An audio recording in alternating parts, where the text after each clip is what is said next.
Welcome to Undercurrents, our daily news show from Unheard's Washington Bureau. Today's guest on this Saturday episode is Julius Krein. Subscribe here wherever you get your podcasts and over at undercurrents.tv for the full premium experience of the show as we approach Election Day. Now, this is an unusual election in America for a number of reasons, but today we're going to focus on one that's gotten much less attention than some of the others. Both candidates, Republican and Democrat, are pledging to avoid entitlement cuts. This is rather typical, of course, of modern Democrats, the party that takes credit for programs like Social Security and Medicaid, which were created by Franklin Delano Roosevelt and Lyndon Baines Johnson, respectively. Republicans, though, campaigned very differently during the populist Tea Party wave under Barack Obama. Back in 2012, reporter Dave Weigel described a Tea Party budget, which was released at the time by the group FreedomWorks, as, quote, a 33-page epistle of budget cuts, entitlement cuts, and repeal plans. Now, though, FreedomWorks is gone. That once powerful arm of fiscal conservatism closed its doors earlier this year, pinning the blame on Donald Trump. Trump violently jerked Republicans out of the Tea Party era, promising health care to everyone and attacking his rivals for flirting with cuts to Social Security and Medicare. And J.D. Vance's comments on the programs would have put him out of step with the Tea Party wing of the GOP 10 years ago, no question about it. But not with voters, and this was likely Trump's key insight. Polling from the time showed that even voters who supported the Tea Party did not overwhelmingly support cuts to Social Security and Medicare. It's easy to forget, but even Tea Party politicians were a bit cautious about the issue of what came to be called, quote, earned entitlements back then. And yet, as J.D. Vance's successor, Mike Pence, initially prepared to run in a primary against Donald Trump in 2024 in the cycle, the Washington Post reported, quote, Pence's campaign in waiting has signaled staking out a sharp contrast with Trump on this top issue. Top Pence advisor Mark Short elaborated in a recent op-ed in the National Review, arguing that Republicans demanding spending cuts without touching Social Security or Medicare were being disingenuous or unrealistic. So tough words.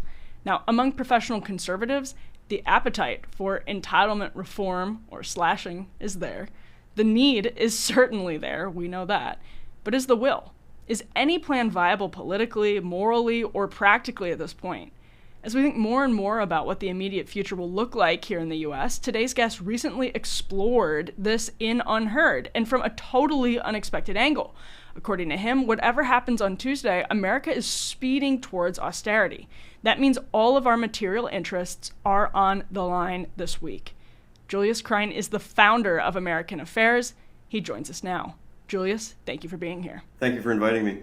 Now, can you outline what you describe as, quote, progressive environmental austerity? I really think it's interesting that nobody talks about this as a category in and of itself, to combine the sort of progressive environmental agenda with that question of austerity in its own category. So could you tell us just what you mean by that? Yes, I consider it a form of austerity, even though it may involve, say, more spending in the budget, unlike conventional austerity. But essentially, it's limiting consumer choices. It's diverting resources to the environmental priorities. It functions in that sense as a form of austerity. I think that's, especially given all of the money that's being funneled in that direction. Obviously, this is a zero-sum game to some extent when we talk about the budget, unless you're like a modern monetary theorist. This quote from your Unheard article says, the concerns of deficit hawks are real enough when it comes to healthcare, Social Security, and defense, but the politics around these concerns remain insincere and ineffective. That's really the age-old question: what can work politically and practically for both Republicans and Democrats here? You sort of have this outline of how that circle can be squared. And I know that's $1 million question, $1 billion question, $1 trillion question, of course. But could you talk to us a little bit about how you think it can be done? Well, I'm not sure that it can be done through mere cuts alone. I think if you were serious about getting control of the budget, better balancing expenditures and revenues, you would have to combine some form of tax increase, revenue increase, with probably some spending cuts and rationalizations. But even beyond that, you would probably really require a fundamental restructuring of the global economy, so that these massive trade and capital account imbalances with China and the U.S., et cetera, could be moderated. Without that, I think the attempt to purely reduce, say, Social Security spending or whatever and balance the budget that way is both politically and probably substantively implausible. And it ends up competing. And as I explained in the article, the ideological commitments of the so-called deficit hawks themselves tend to undermine that anyway. Well, yeah, so let's talk about this. Do you agree with Oren Cass that middle-class tax hikes might have to be on the agenda in order for Republicans, which have signed that Grover Norquist pledge for decades at this point, no tax hikes under any circumstance, we won't do it. That's actually sort of why, if I'm remembering correctly, they never found a deal with Obama on some of these entitlement reform questions because nobody would agree to any tax hikes in any way whatsoever. So now it's 2024. Do Republicans have to put that on the table? Well, middle class tax hike is a very vague category and can mean many different things to different people. What I would say is that some effective tax hike needs to be on the table. Where I think the lowest hanging fruit is not necessarily personal income tax rates for the middle class, however defined, but actually moving toward taxing corporate revenues or corporate profits in the jurisdictions where they're earned. So instead of allowing Google and Facebook and the big tech and pharma companies to essentially cheat through Irish tax havens, I would close those loopholes and capture that revenue. There are probably some other loopholes for extremely ultra high net worth individuals that could also be looked at as well. I would say that would be my first approach to tax increases, but you may have to go beyond that too. It depends. Now, if we focus on a potential Trump administration, and I'll get to a potential Harris administration in just a moment, you are combining, in that sense, J.D. Vance with potentially the libertarian sensibilities of Elon Musk and some Elon Musk allies, people in the crypto world. And libertarian is maybe generous. I think a lot of true dyed-in-the-wool libertarians would take offense to the idea that subsidy king Elon Musk is anything of a libertarian. But the point remains, somebody who is very focused on cutting government waste, as he says.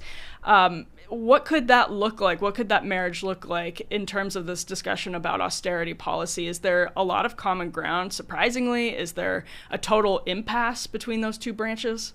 Cutting the government to make it more effective, I think, is a plausible approach where you have kind of a very diffuse government doing a lot, very sclerotic, doing a lot of things, not doing it very well.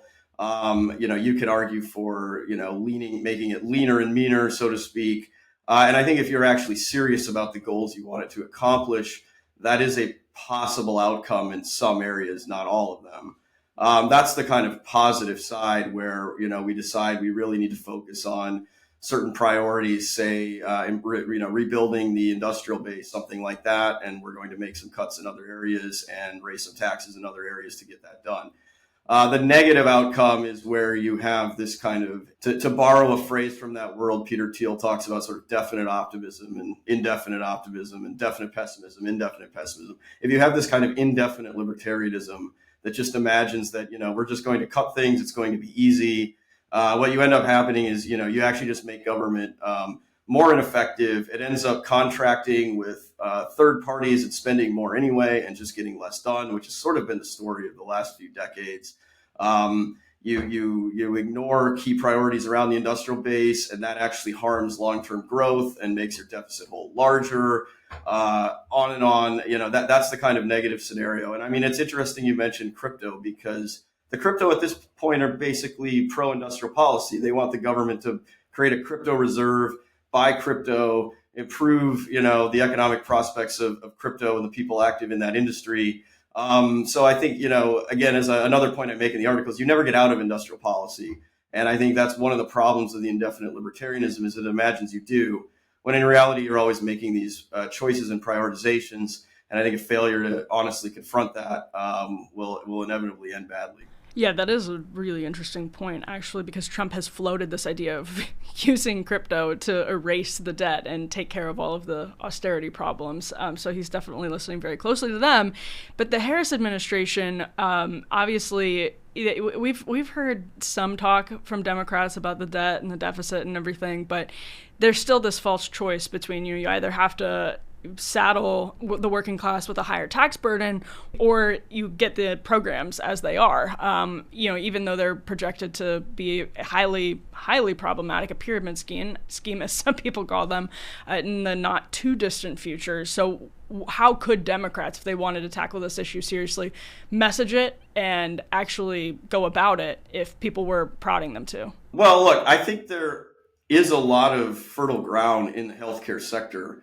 I mean, after all, the U.S. spends 17 to 18% of its GDP on healthcare, and our public health outcomes are, mediocre at best. The debate, or the confusion in the debate, I think, is the Republicans have always assumed that more marketization will actually be what controls cost in healthcare. That's actually not true. There's no empirical evidence for that. And even theoretically, that's very dubious, because healthcare just doesn't operate like a normal market. You don't have normal competition dynamics. There's huge information asymmetries. Obviously, if you need a medical procedure, you're not just going to want to go with the cheapest one. Most likely, you're probably the opposite. Like, oh, that guy must be really good. So I want to get my heart surgery with him. So marketization doesn't actually do anything to control costs.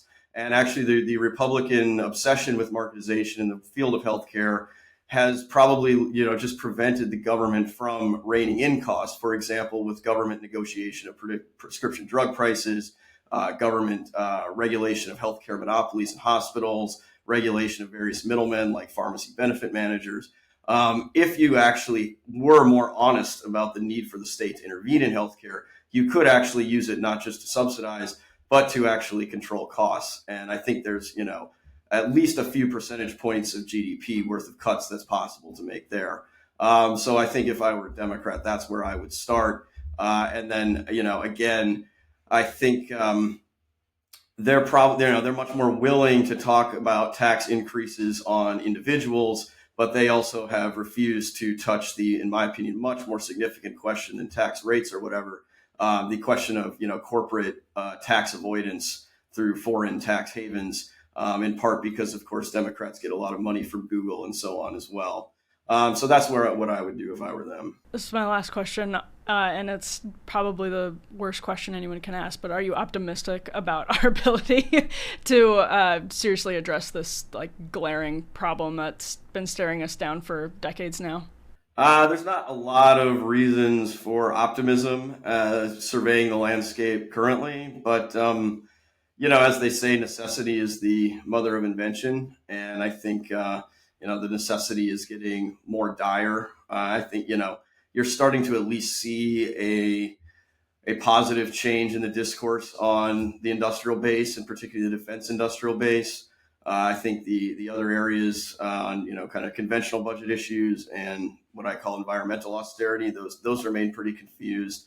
But longer term, I think you could find some slivers of optimism if you're looking for them, and we'll see. The election season is soon over, and then these kind of silly pandering promises can go away for a little while, and we'll see what happens. Julius Krein, thank you so much for being here. Thank you. Well, thank you so much for tuning in to the Saturday edition of Undercurrents. Please make sure to subscribe here on the channel. You can subscribe wherever you download your podcasts. We do an audio version of the show every single day if you like to listen. And subscribe over at undercurrents.tv for the full premium experience of the show. We'll see you soon.